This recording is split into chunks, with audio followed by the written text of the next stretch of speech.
Salut tout le monde et bienvenue dans Famille, le podcast immobilier. Et aujourd'hui, on parle du retour des inspections. Bouh! Là, c'est l'Halloween aujourd'hui, mais ça n'a pas rapport. Et ce ne sera pas un podcast d'horreur, mais une inspection, ça peut tourner au drame et ça peut être une super belle expérience.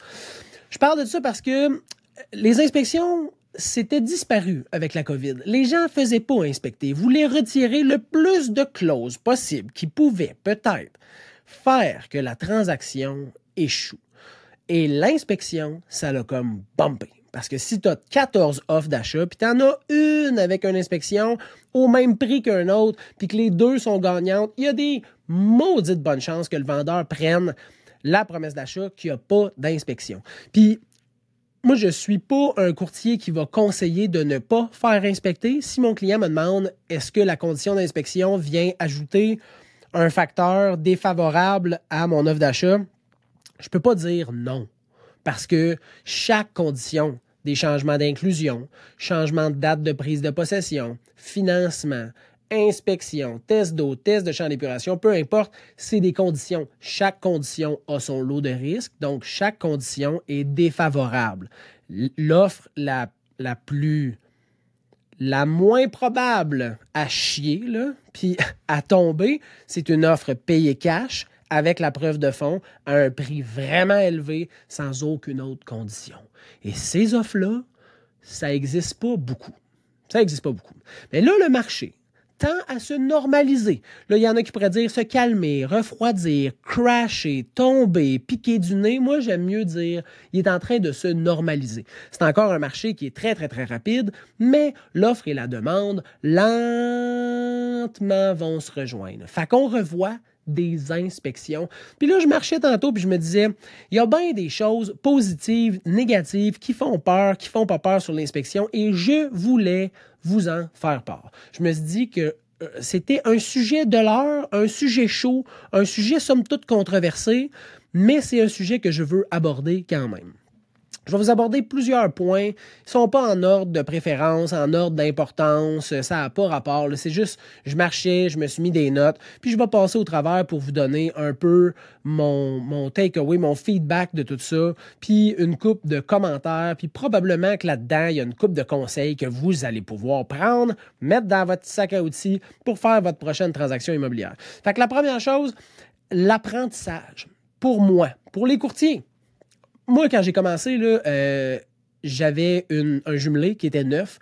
Je connaissais fuck all. T'sais, on a des cours comme courtier immobilier sur le bâtiment, là, mais ultimement, là, je connaissais fuck all sur le bâtiment, la fondation, le drainage, la gestion de l'eau, les scellants, les ci, les ça. Je connaissais rien. Fait que de faire des offres d'achat avec inspection, puis de suivre l'inspecteur avec mon client pendant 1 heure, 2 heures, 3 heures, à l'entendre parler de toutes les composantes de la maison pendant 8 ans sur plusieurs centaines de transactions, ça m'a donné une connaissance incroyable sur le bâtiment. Là, je dis incroyable, wow! Ça m'a donné une bonne connaissance sur le bâtiment et sur les choses qu'il faut porter un œil attentif lors d'une visite. Depuis la COVID, il y a moins d'inspections qui ont été mises en condition. Le fait de bien connaître le processus d'inspection puis le type de recommandation qu'un inspecteur va faire, ben ça m'a aidé à modifier mon approche de visite pour essayer de donner davantage de conseils de ce qui va sortir dans une future inspection. Parce que sachant très bien que mes clients n'allaient pas mettre cette condition-là, c'était important pour moi de passer au travers de l'électricité, la plomberie, la fondation, la gestion de l'eau, les scellants, l'isolation. Je pouvais pas monter dans l'entretoit. On va dire physiquement, je pouvais, là, mais je veux dire, c'est quelque chose que je fais pas. Mais j'essayais d'en dire le plus possible. Je ne suis pas, tu sais, c'est un disclaimer, là, je ne suis pas inspecteur, je ne donne pas de rapport, j'ai pas de normes de pratique, j'ai rien de ça. J'essaie juste de soulever des points dans une visite qui vont probablement sortir si inspection il y a. Puis tant mieux si tu mets une condition d'inspection, l'inspecteur va sûrement répéter les choses, ça ne sera pas une surprise pour toi, puis ça va bien se passer. Fait que l'apprentissage que ça donne au courtier immobilier là, d'être présent durant une inspection, là, ça n'a pas de prix. Puis moi, j'ai des courtiers avec lesquels je fais du mentorat maintenant qui travaillent avec moi, puis au début de leur pratique, j'espère les faire suivre le plus possible d'inspecteurs en bâtiment parce que c'est tellement formateur, ça donne tellement confiance après ça quand on fait une visite, de faire le tour, de bien aider le client sur l'aspect bâtiment, ça n'a vraiment pas de prix. Un point qu'on va revoir, c'est les mauvais inspecteurs. Hey, là, vous allez me tirer des roches. Un mauvais inspecteur, tu bitches contre des inspecteurs? Ouais, je bitch contre les inspecteurs. Il y a des inspecteurs qui sont mal organisés, que leur façon de faire l'inspection est décousue, puis leur communication est déficiente. Une inspection en bâtiment, là, c'est 2h30 majoritairement de marde. 2h30 de points négatifs, de ça, fais attention, ça, c'est pas au cas du bâtiment, ça devrait être ici, ça devrait être ça, c'est dangereux pour les habitants, ça, il manque ça, c'est pas fait, il y a eu ça qui est arrivé là. Fait que c'est difficile pour un acheteur à se faire dire autant de trucs négatifs sur le prochain achat le plus important de sa vie qu'il est en train de faire. Tu comprends? C'est pas facile. Fait que quand tu as un inspecteur qui a de la difficulté à bien communiquer, puis à bien verbaliser, ben ça fait un inspecteur qui est alarmiste. Les inspecteurs décousus, tel que tel.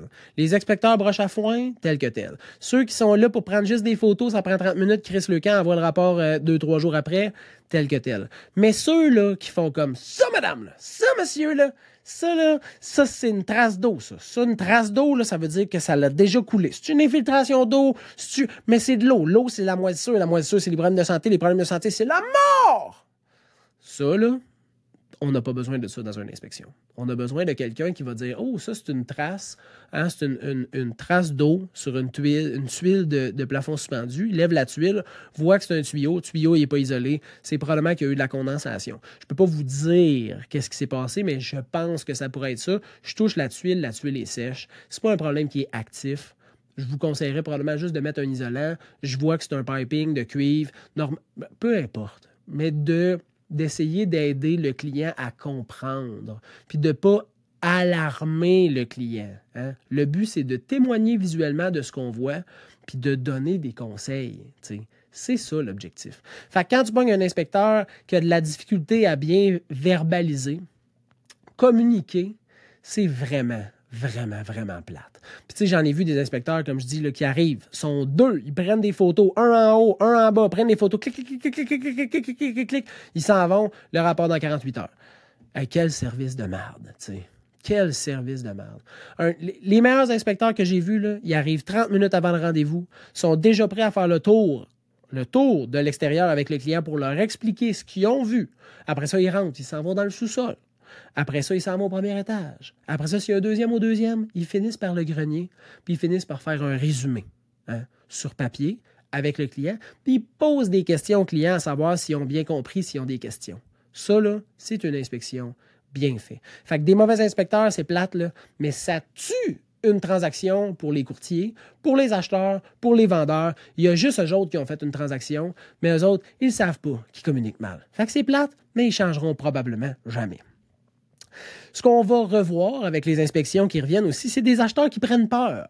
Des acheteurs, puis ça se lie beaucoup avec les inspecteurs qui sont alarmistes, mais des acheteurs qui vont prendre peur de points qui sont ou de points cumulés durant une inspection ou des points qui se sont fait dire que c'était quelque chose de dangereux.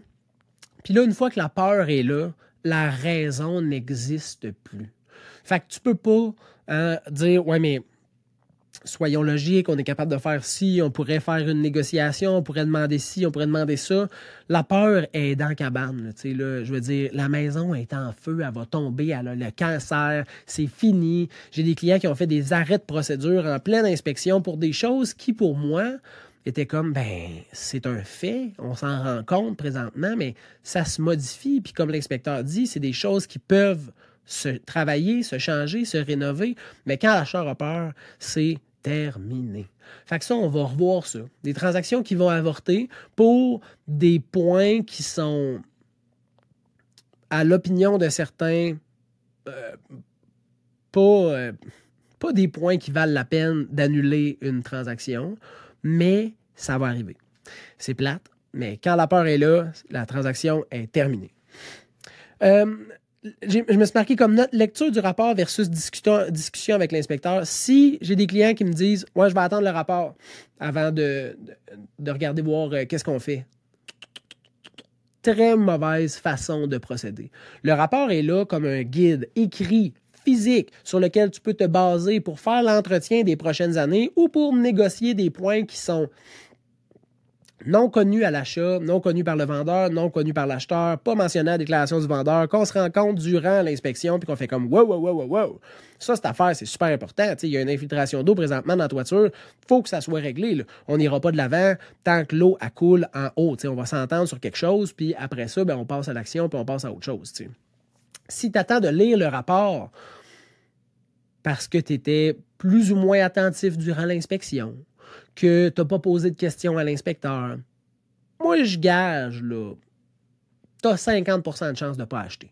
Parce qu'un rapport d'inspection, ça a 40 pages, 60 pages, 70 pages de points négatifs, marqués en rouge. Je te conseille de regarder avec un électricien. Je te conseille de regarder avec un plombier. Fissure de fondation aussi. Ça, c'est pas conforme là. Ça fait peur.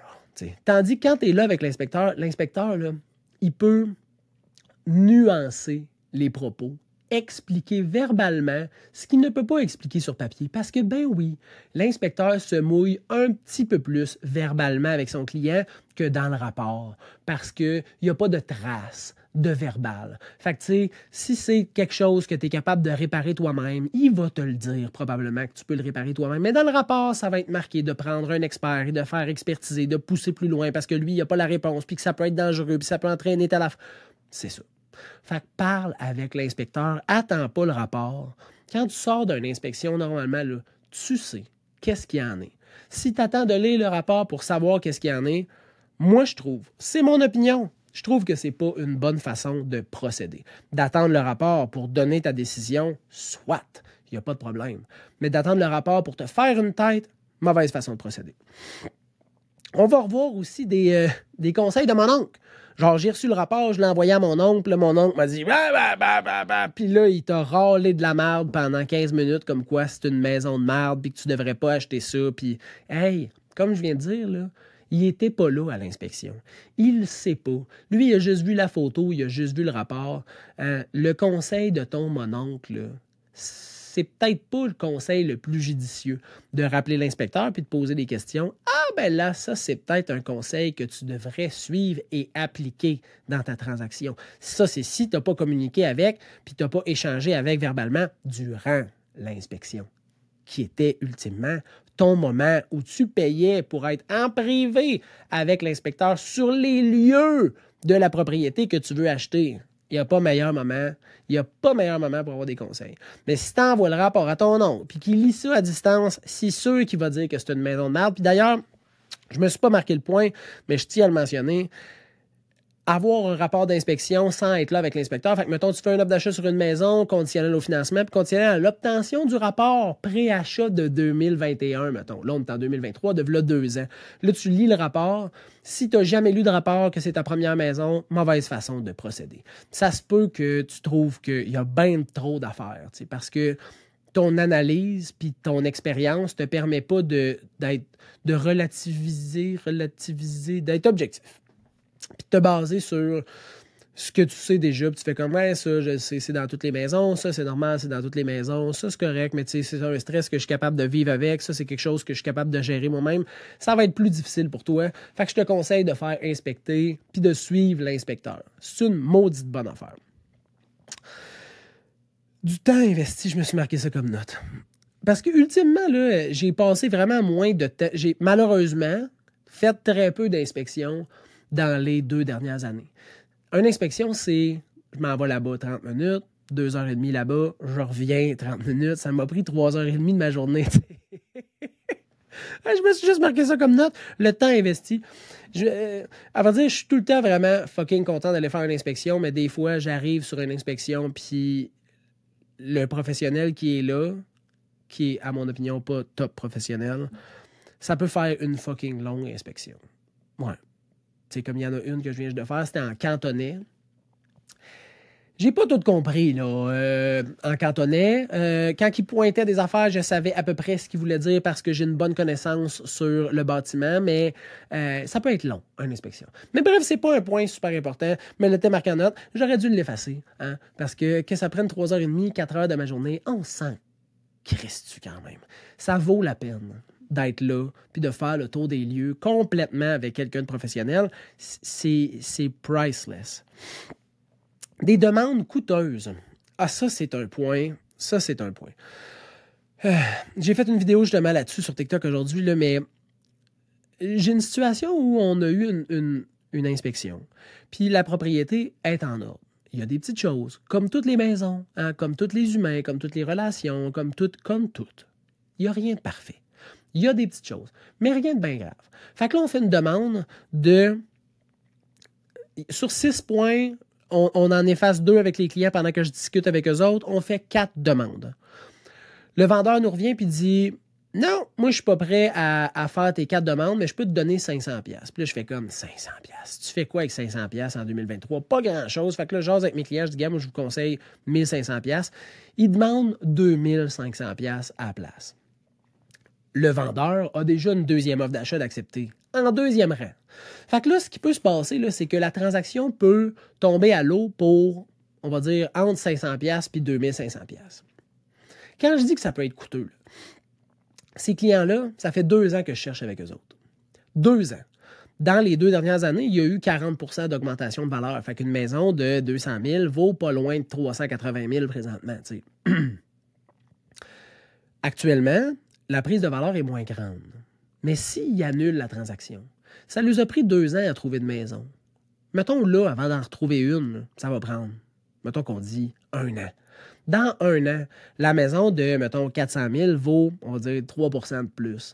Ça fait quand même 3, 6, 12 000$ de plus qu'ils vont avoir à payer. Hein? Ça, c'est s'ils ont une offre d'achat acceptée. Hein? Fait que 12 000$ de plus versus 500$, 1500$, 2500$ à faire garde. Je sais que ces points-là, j'ai essayé de le négocier, ça n'a pas marché, je vais le prendre sur moi. Je prends le bill, hein? Je laisse faire, je mets de l'eau dans mon vin, je tire l'éponge, drapeau blanc, hein? Puis tu fais comme fuck off. Je négocie pas, on passe à l'action, hein? Ça va me coûter 2500$ de plus, j'aurais pas eu ma négociation, mais je vais avoir eu la maison. Puis pendant ce temps-là, ben, j'ai pas besoin de continuer à en chercher une, à repayer pour une inspection, payer pour la plus-value dans le temps que ça va me coûter. Fait que des fois, là, c'est coûteux négocier. Là, si tu trouves des trucs super drastiques, importants, dangereux, crucial à négocier, puis que le vendeur n'est pas ouvert, de juste aller de l'avant, puis dans le sens annuler la transaction, puis passer à autre chose, c'est payant aussi parce que ça t'aurait dû coûter 30 000, 40 000, 100 000 faire la modification qu'il fallait que tu fasses parce que il y avait un problème de structure dans le salage. Ça, on le sait pas. Fait que dans ce temps-là, t'es mieux de comme faire fuck off. Mais pour des petits montants, des fois, là, réfléchis puis fais comme... Ou pour une contre-négociation, puis là, c'est comme... Ouais, il faudrait que tu mettes 5 000$ de plus. Mais 5 000 sur 425, mettons, tu sais. Ça fait-tu vraiment une grosse différence sur ton paiement?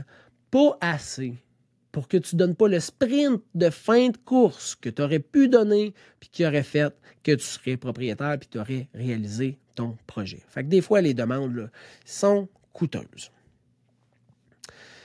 Offre d'achat moins invitante. Je m'étais marqué ça parce que, puis je l'ai dit d'entrée de jeu, je pense, là, quand il y a une inspection, l'offre d'achat est officiellement moins invitante. C'est sûr. C'est une condition supplémentaire. Il faut que tu le comprennes. Là, chaque... Puis ça, je leur dis... Je l'ai dit, je me rappelle, je l'ai dit au début. Ça fait juste 20 minutes, j'ai vraiment pas de mémoire, mais chaque condition est un risque. Moi, quand je reçois plusieurs offres d'achat sur une maison que j'ai mis en marché avec un client, là, on a 8 offres d'achat, je vais faire un tableau, puis chaque condition est un risque supplémentaire. Fait moins que tu as de conditions, moins qu'il y a de risques. L'inspection en fait partie. D'un autre côté, pour l'acheteur de mettre la condition d'inspection, ça le protège. Parce que, un, il montre qu'il est diligent, qu'il veut faire les choses de la bonne façon, qu'il veut apprendre sur le bâtiment. Puis, s'il y a quelque chose qui est non déclaré par le vendeur, qu'on n'a pas vu durant la visite, puis qui est vu par l'inspecteur, on peut ou annuler la transaction ou renégocier. Pour le vendeur, ça le protège aussi parce que tout ce qui sort dans un rapport d'inspection n'est pas un vice caché. Donc, si tu vends avec la garantie légale, puis que tu n'as pas d'inspection, puis que là, tout d'un coup, les drains sont tous à refaire, puis ça peut être un vice caché. Puis là, il peut avoir un recours contre toi. Tandis que si, dans le rapport d'inspection, il était marqué qu'il y avait de l'efflorescence dans le bas des murs, puis qu'il suggérait de mettre une caméra dans les drains, puis que ça n'a pas été fait, ben ça part bien mal pour l'acheteur. Tu sais, c'est comme, oui, mais là, il était marqué dans le rapport qui te conseillait de regarder les drains. Ouais, ben c'est ça. Ouais, regarder les drains. Okay. Elle n'est pas faite, là. Non, tu ne l'as pas faite, ben tu vas payer tes drains tout seul, mon chum. Tu sais, Chris, il te l'a dit. Il t'a levé une grosse lumière rouge allumée dans ta face, là. Puis t'as décidé de tourner de côté puis de faire comme « Ah, il n'y a rien, là. » Ben, c'est ça. T'sais. Fait que ça protège les vendeurs, ça protège les acheteurs, puis ça fait une transaction qui est bien faite. Un rapport d'inspection, là, c'est un maudit beau guide d'entretien pour les prochaines années. Fait qu'il n'y a rien de négatif à mettre une inspection, mais il faut comprendre que c'est une conditions supplémentaires, puis que c'est pas favorable à une acceptation à même prix égal, conditions égales, sauf l'inspection, il y a des bonnes chances que l'offre d'achat qui soit acceptée soit celle qui n'a pas d'inspection. Puis je l'ai déjà mentionné, là, le dernier point, mais les problématiques à venir, à vrai dire les problématiques qui sont découvertes durant l'inspection, qui n'étaient pas mentionnées à la déclaration du vendeur. Fissure de fondation, moisissure dans le bas d'un mur, mauvaise isolation de l'entretoit. Parce que c'est quand tu montes dans ton entretoit pour checker s'il n'y a pas une infiltration d'eau, ou bien s'il n'y a pas une infestation de souris, ou bien s'il n'y a pas, ou bien s'il n'y a pas. Tu ne montes pas nécessairement dans ce coin-là de ta maison. C'est rare que tu enlèves des tuiles de plafond suspendu pour checker ta solive de rive tout d'un coup qu'il n'y aurait pas un peu d'eau qui rentre entre la fin de ton mur de fondation puis le début de ton mur de maison. Hein? C'est vraiment rare que tu fais ça. Ben, l'inspecteur, lui, il regarde ces choses-là. Fait que ça se peut qu'il découvre des affaires qui n'étaient pas mentionnées à la déclaration du vendeur, que le vendeur ne savait pas, que l'acheteur n'avait pas vu durant sa visite, puis que lui, il fait comme, ben voilà, il y a ça comme problématique, là. Qu'est-ce qu'on fait avec ça? Je viens de faire une visite. On a fait le tour de la maison, là. Il y a bien de la job à faire. Le revêtement est à enlever, il est à changer, la cheminée est pétée, est à modifier, les pentes de terrain, on les avait vues, les petites fissures de fondation, on les avait vues. À l'intérieur, il y avait un petit paquet d'affaires à faire, mais on l'avait vu. Mais je ne suis pas monté dans l'entretoit. Puis quand l'inspecteur y est monté, ben il pleuvait. Puis gadon, l'eau rentre dans la maison. Mais l'eau rentre dans la maison. Tu penses-tu que les acheteurs, s'ils ne font pas inspecter, passent chez le notaire, rentrent dans la maison, commencent à peinturer, fait le projet de réno, la toiture, ça fait pas trop longtemps, fait qu'ils la laissent comme ça, puis là, tout d'un coup, à un moment donné, ils se réveillent le matin, puis ils font « Chris, il n'y a plus de plafond dans la chambre secondaire. » Ben non, parce qu'il y avait une infiltration d'eau, puis ça s'est tellement gorgé de cochonneries que c'est tombé. Ça l'a gorgé le gypse, c'est tombé à terre. Mais ça, c'est rien parce que la structure de toit, elle aussi est atteinte, là, tu sais. Là.